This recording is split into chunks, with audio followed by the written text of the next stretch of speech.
सबसे पहले ऐसी तस्वीरें आपको दिखाते हैं जिनका जिक्र सरे रहा है। ये तस्वीरें सुर्खियों में भी है और सोशल मीडिया पर भी है। इनसे आपका बाखबर होना बेहद जरूरी है क्योंकि चौराहे पर इन्हीं की चर्चा है और चर्चा दिल्ली हाट में वोटर्स मेले की भी है।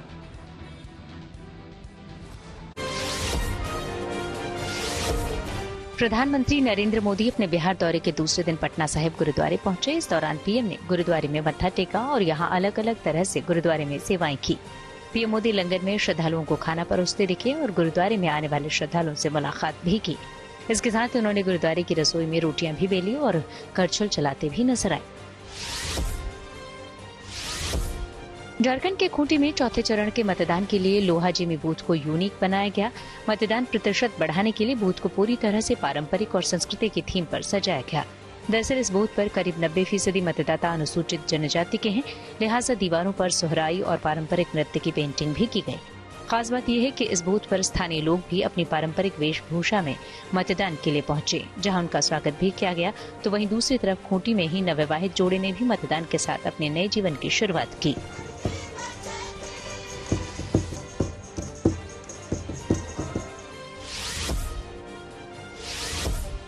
मध्य प्रदेश के इंदौर में 56 दुकान रेस्टोरेंट की तरफ से सुबह मतदान करने वाले वोटर्स को मुफ्त नाश्ता कराया गया।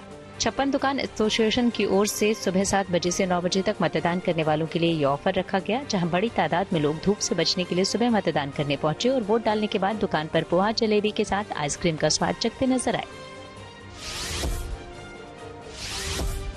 दिल्ली हाट आईएनए में वोटर्स मेला का आयोजन किया गया, जिसकी शुरुआत गणेश पूजा से की गई और छात्राओं ने भरतनाट्यम भी पेश किया। यहाँ वोटर्स मेले में अलग अलग स्टॉल भी लगाए गए हैं, जहाँ लोगों से ज्यादा मतदान की अपील की जा रही है। साथ ही सिग्नेचर बोर्ड पर लोग आई विल वोट लिखकर वोट देने की कसमें खा रहे हैं। 5 साल बाद ये पर्व आता है तो हमें अपने वोट को जाया नहीं करना चाहिए and we should make sure कि हम वोट डालें। यहाँ पे नेल आर्ट किया जा रहा है और नेल आर्ट में क्या लिखा जा रहा है?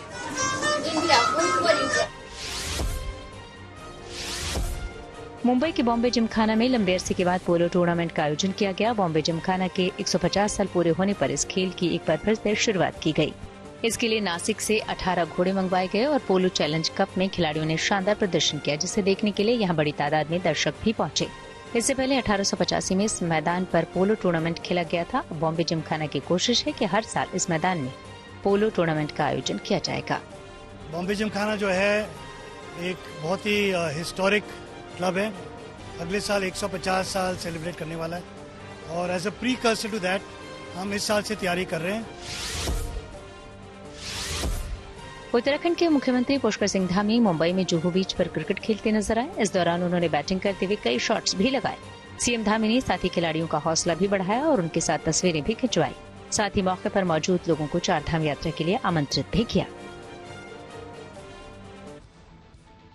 जिंदगी का सफर सुहाना हो, इसके लिए सावधान रहना जरूरी है। रोजमर्रा के आपाधापी में कुछ देर बैठकर सोचना समझना भी जरूरी है कि आपके आसपास क्या हो रहा है और जो कुछ हो रहा है उससे हमारी जिंदगी, हमारा परिवार कैसे प्रभावित हो सकता है। इसलिए हॉर्न बजाकर बाखबर करने वाली खबर जरूरी होती है।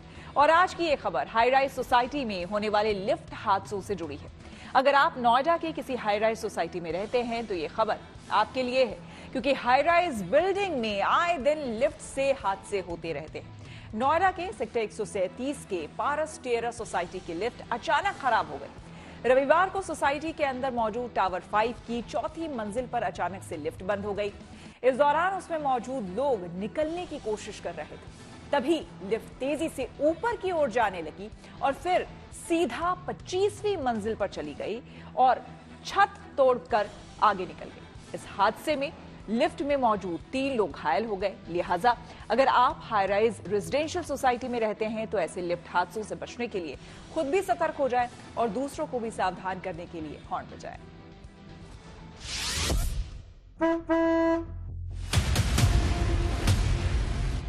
बिल्कुल भी हिम्मत नहीं होती किसी को अकेले भेजने, बुजुर्गों को खासकर, बच्चों को लेकिन नहीं भेजना चाहिए अकेले। हमारे भी घर में छोटे बच्चे होते हैं या बुजुर्ग जब जाते हैं तो मन में डर लगा रहता है, इसलिए हम लोग बोलते हैं भाई फोन लेके जाओ। कभी कभी मेरे खुद की घटना है कि भाई फंस गए और लिफ्ट में नेटवर्क घंटी बजा रहे हैं और नेटवर्क नहीं आ रहा है, तो आदमी उस स्थिति में क्या करे। नहीं, बहुत डर लगता है। मैं तो मोस्टली साथ में ही जाती हूँ जब इसको जाना होता है।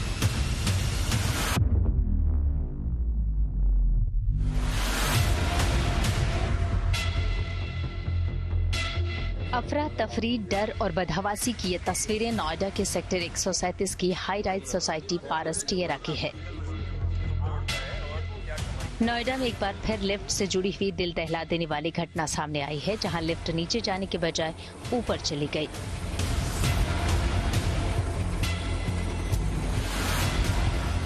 नोएडा की पारस टिएरा सोसाइटी में लिफ्ट का ब्रेक फेल हो गया, जिसकी वजह से लिफ्ट चौथी मंजिल से सीधे 25वीं मंजिल पर तेजी से पहुंच गई और टॉप फ्लोर की छत को तोड़ दिया। सोसाइटी के लोगों का कहना है कि इस हादसे में लिफ्ट में मौजूद 3 लोग घायल हो गए, जिनमें 2 महिलाएं और 1 पुरुष शामिल हैं।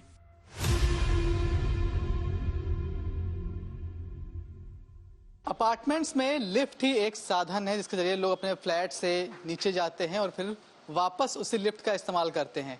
घर में पेरेंट्स ना हो तो छोटे बच्चों को भी अकेले ही उसी लिफ्ट का सहारा लेना पड़ता है, लेकिन लिफ्ट के मामले लगातार बढ़ते जा रहे हैं। इन सोसाइटीज में ऐसा तमाम सारे लोग हैं जो कि लगातार इन बातों से परेशान हैं। सर, अब किस तरह से लिफ्ट फिर से एक मामला हुआ है कि लिफ्ट 4th फ्लोर पे थी, सीधे 25th पे पहुंची, वहां लड़ी और फिर खड़ी हो गई। इस तरह के मामले लगातार आ रहे हैं। क्या कुछ आप लोग को अब डर लगता है इसमें लिफ्ट में, या फिर ठीक है सब कुछ? मैं बताऊंगा, अभी जिस दिन आंधी आई थी उसी रात्रि को मैं कपड़े उड़ गए तो नीचे गया, वापस आ रहा था, लिफ्ट मेरे फ्लोर पे आई, एरर दिया और बंद हो गई।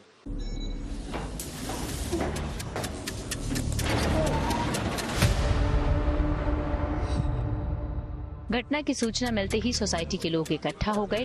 टायर की दोनों लिफ्टों को बंद कर दिया गया है और लोगों को सीढ़ियों का इस्तेमाल करने को कहा गया है। इस घटना के बाद सोसाइटी के निवासियों में दहशत का माहौल है।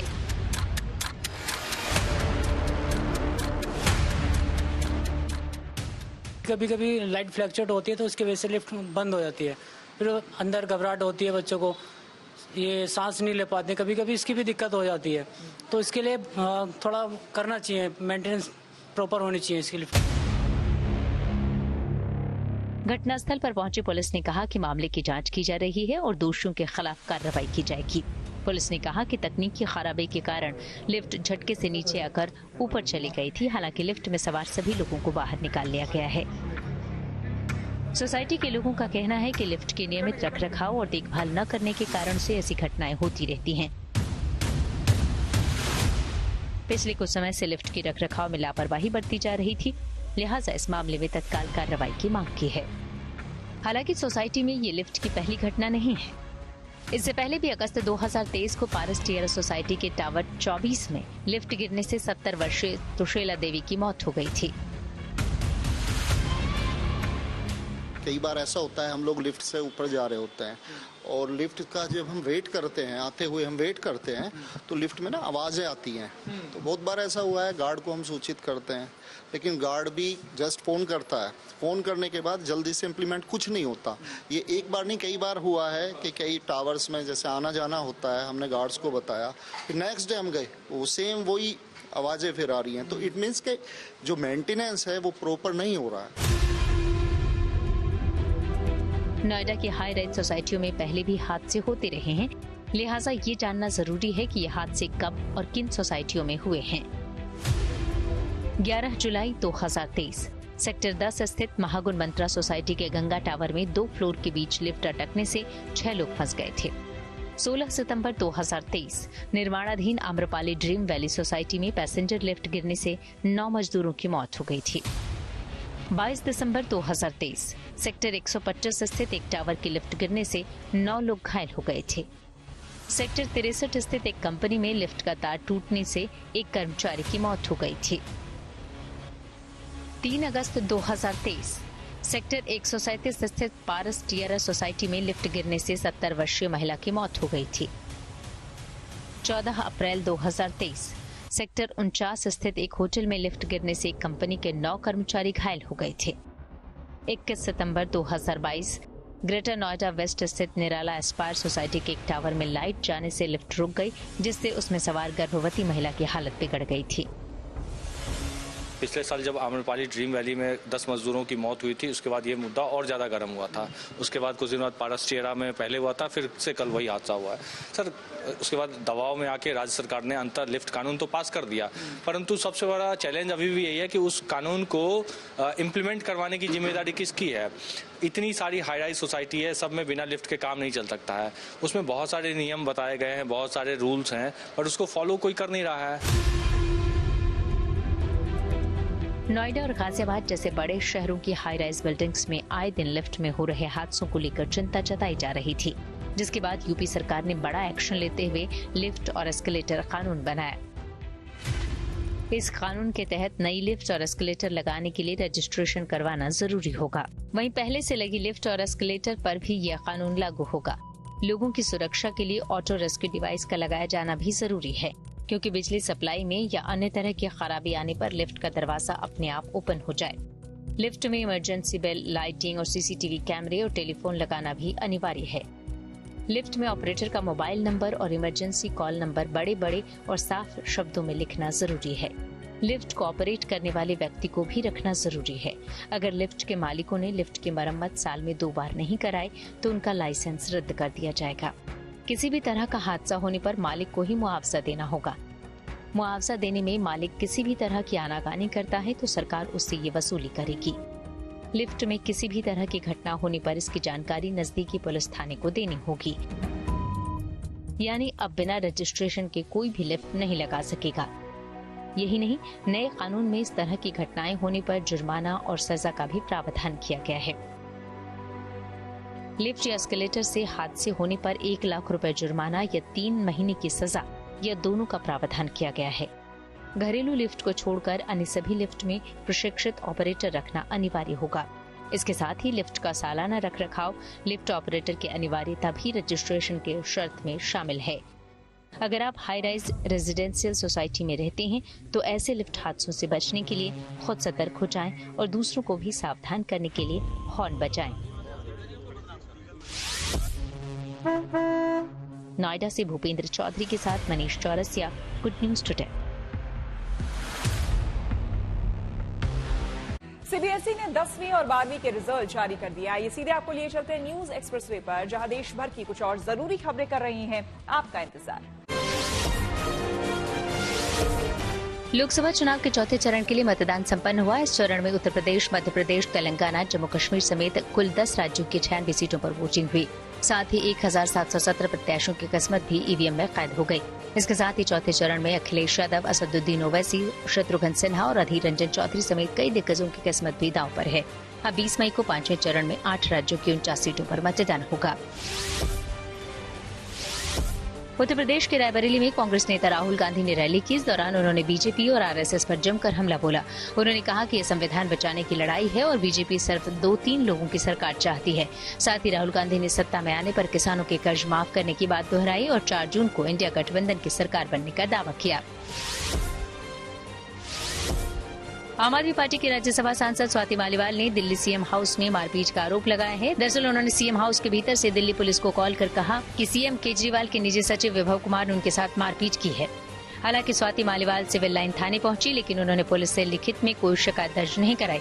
फिलहाल इस पूरे मामले पर राष्ट्रीय महिला आयोग ने 3 दिनों में पुलिस से रिपोर्ट मांगी है। केंद्रीय माध्यमिक शिक्षा बोर्ड यानी सीबीएसई ने 10वीं और 12वीं के परीक्षा के रिजल्ट जारी कर दिए हैं। 12वीं में करीब 87% स्टूडेंट्स पास हुए हैं, जबकि 10वीं में करीब 93% छात्र छात्राएं सफल हुए हैं। हालांकि बोर्ड ने इस साल भी मेरिट सूची जारी नहीं की है। पीएम मोदी ने पास हुए स्टूडेंट्स को बधाई दी और उन्हें एग्जाम वॉरियर्स बताया। जम्मू कश्मीर के सोनमर्ग में ताजा बर्फबारी हुई है। स्नोफॉल के बाद चारों ओर बर्फ की चादर बिछ गई। हालांकि जो जिला दर्रा के पास श्रीनगर लेह हाईवे पर वाहनों की रफ्तार थम गई और गाड़ियों का लंबा जाम लग गया, लेकिन बर्फबारी से इन इलाकों में छुट्टियां मनाने गए सैलानियों के चेहरे खिल गए। खबरों के एक्सप्रेसवे से आगे रुक करते हैं सियासी धाबे का, जहां आज की सबसे दिलचस्प खबर मौजूद है। प्रधानमंत्री मोदी तीसरी बार सरकार बनाने के लिए पूरे देश में जोर शोर से चुनाव प्रचार में जुटे हैं। लेकिन प्रधानमंत्री मोदी के लिए बहुत बड़ा दिन है। वो कल वाराणसी सीट से अपना नामांकन दाखिल करने वाले हैं। लेकिन उससे पहले आज वो काशी विश्वनाथ की नगरी वाराणसी पहुंचे और 6 किलोमीटर लंबा मेगा रोड शो किया। प्रधानमंत्री मोदी के इस रोड शो में यूपी के मुख्यमंत्री योगी आदित्यनाथ भी मौजूद रहे, जबकि कल नामांकन के दौरान देश के 12 मुख्यमंत्रियों के साथ कई केंद्रीय मंत्री, राज्य मंत्री, सांसद और विधायक भी मौजूद रहेंगे। प्रधानमंत्री मोदी वाराणसी सीट से लगातार तीसरी बार चुनाव लड़ रहे हैं, जहां लोकसभा चुनाव के 7वें और आखिरी चरण में 1 जून को वोट डाले जाएंगे।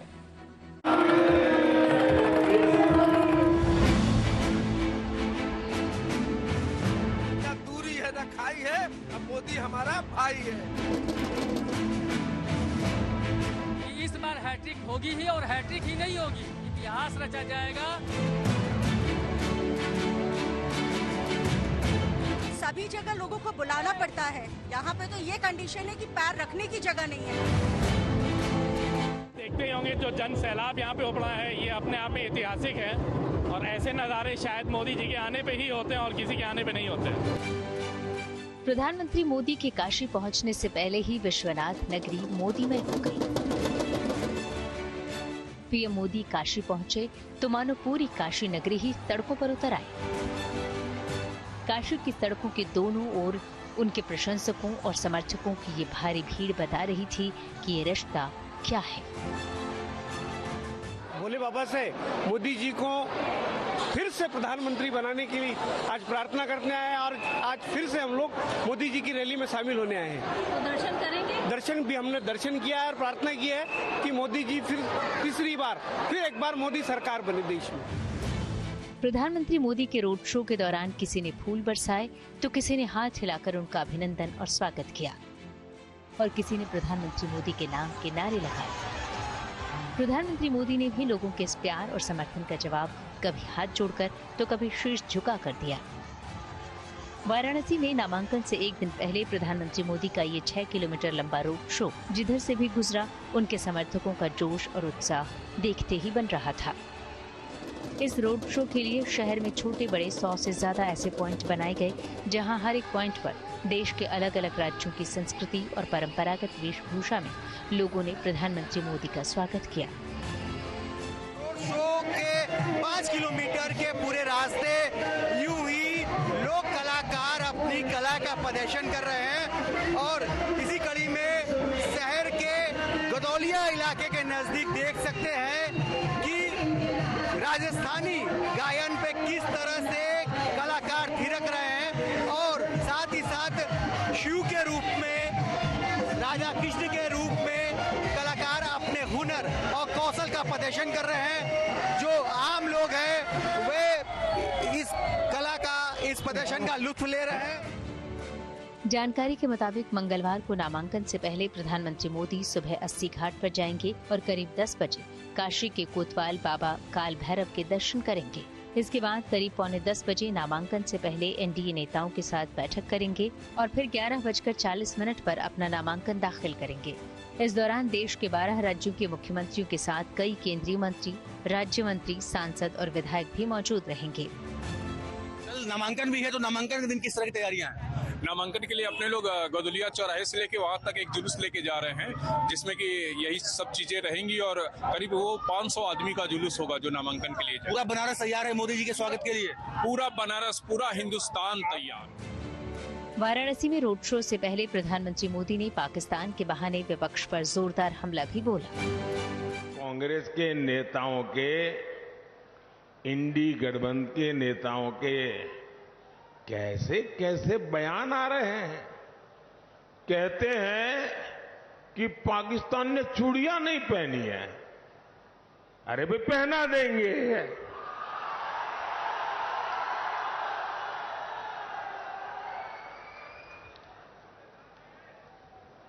अब उनको आटा भी चाहिए,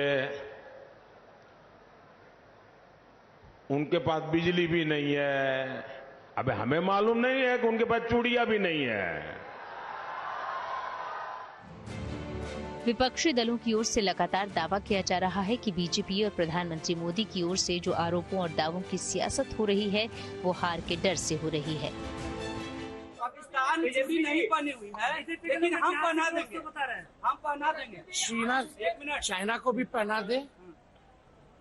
चाइना को क्यों नहीं पहनाते? डर लगता है। प्रधानमंत्री मोदी वाराणसी सीट से लगातार तीसरी बार चुनाव लड़ रहे हैं, जहां लोकसभा चुनाव के 7वें और आखिरी चरण में 1 जून को वोट डाले जाएंगे। लेकिन नामांकन से पहले प्रधानमंत्री ने इस मेगा रोड शो के जरिए काशी के मतदाताओं को फिर से साधने की कोशिश की है। वहीं कांग्रेस ने प्रधानमंत्री मोदी के खिलाफ अपने प्रदेश अध्यक्ष अजय राय पर दांव लगाया है। Bureau report, good news today.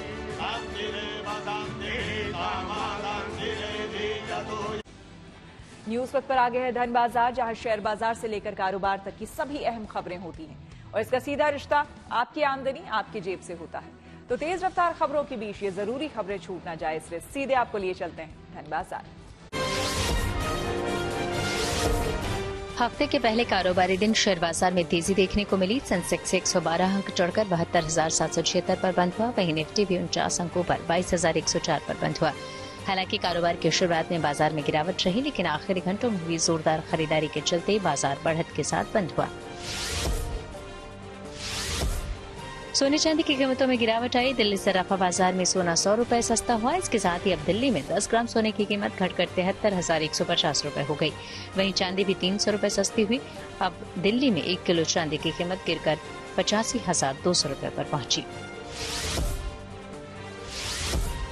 महंगाई के मोर्चे पर अच्छी खबर आई। अप्रैल में खुदरा महंगाई दर घटकर 4.83% पर आ गई है। इससे पहले मार्च में ये 4.85% थी। दोपहिया वाहन बनाने वाली कंपनी टीवीएस मोटर ने अपनी popular electric scooter iQube electric के नए वेरिएंट लॉन्च किए हैं। कंपनी ने अपने इस नए स्कूटर में ग्राहकों की सुविधा के लिहाज से 3 तरह के बैटरी पैक का विकल्प दिया है। इसकी शुरुआती कीमत करीब 95,000 रुपए रखी गई है। आइए रुक करते हैं प्रगति मार्ग का, जहां ऐसी खबरें हैं जो कि देश की तरक्की, प्रगति और लोगों की काबिलियत दिखाती है। काबिलियत IIT गांधीनगर के छात्रों ने भी दिखाई है, जिन्होंने एक ऐसा इलेक्ट्रिक गोल्फ कार्ट बनाया है जो बिना ड्राइवर के चलेगा। हालांकि अभी इसका ट्रायल चल रहा है। जरूरत के लिहाज से अभी इसमें और बदलाव किए जा सकते हैं। बिल्कुल आम गोल्फ कार्ट सी दिखने वाली ये कार बिल्कुल अनोखी है, क्योंकि ये ड्राइवरलेस है। इस कार की अहमियत इसलिए ज्यादा है क्योंकि ये ड्राइवरलेस कार के क्षेत्र में खासकर भारत में क्रांति ला सकती है। इस कार्ड को बनाया है IIT गांधीनगर के छात्रों ने। 10 छात्रों के ग्रुप ने जनवरी 2024 में ये ठाना कि उन्हें कुछ अलग करके दिखाना है। इसी सोच और लगन ने उन्हें सफलता दिलाई है।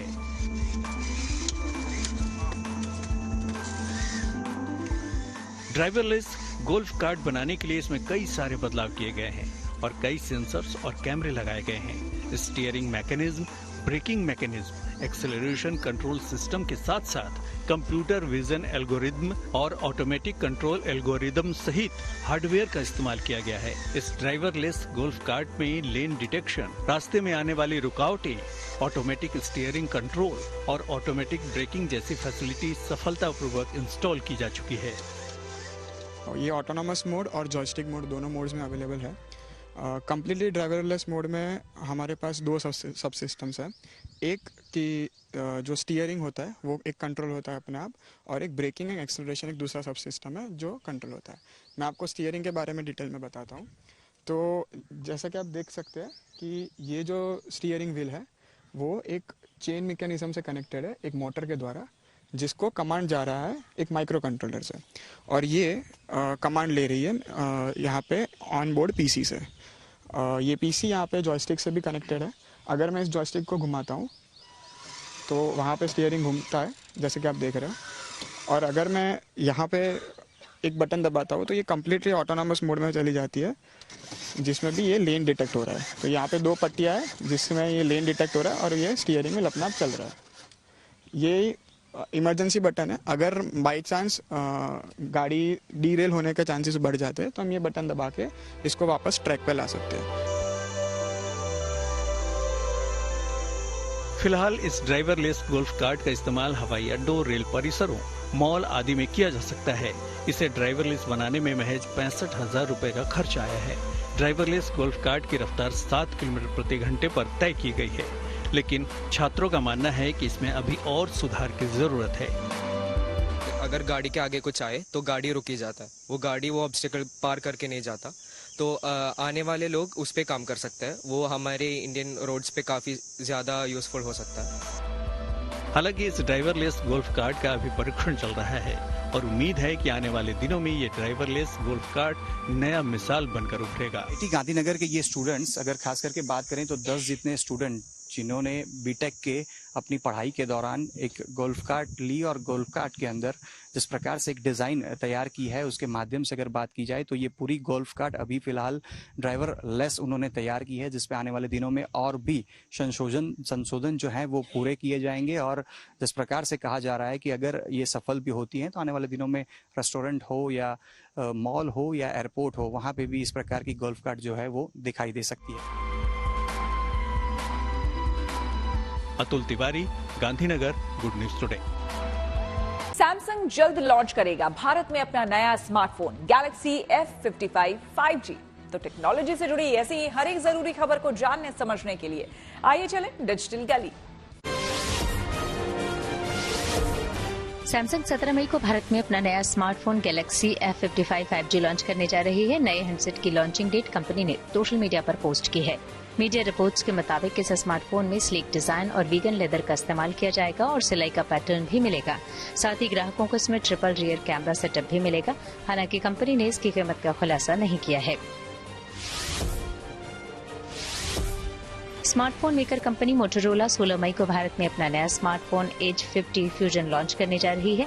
माना जा रहा है कि नए स्मार्टफोन में ग्राहकों को 3D कर्व्ड डिस्प्ले मिलेगा। साथ ही हैंडसेट में 68 वॉट चार्जिंग सपोर्ट के साथ 5000 mAh बैटरी भी मिलेगी। कंपनी ने अभी से स्मार्टफोन की प्राइस रिवील नहीं की है, लेकिन मीडिया रिपोर्ट्स के मुताबिक स्मार्टफोन की शुरुआती कीमत 31,999 रुपए हो सकती है। एप्पल के नए सीईओ को लेकर चर्चा तेज हो गई है। माना जा रहा है कि एप्पल के वर्तमान सीईओ टिम कुक की रिटायरमेंट के बाद जॉन टर्नर्स एप्पल के सीईओ बनेंगे।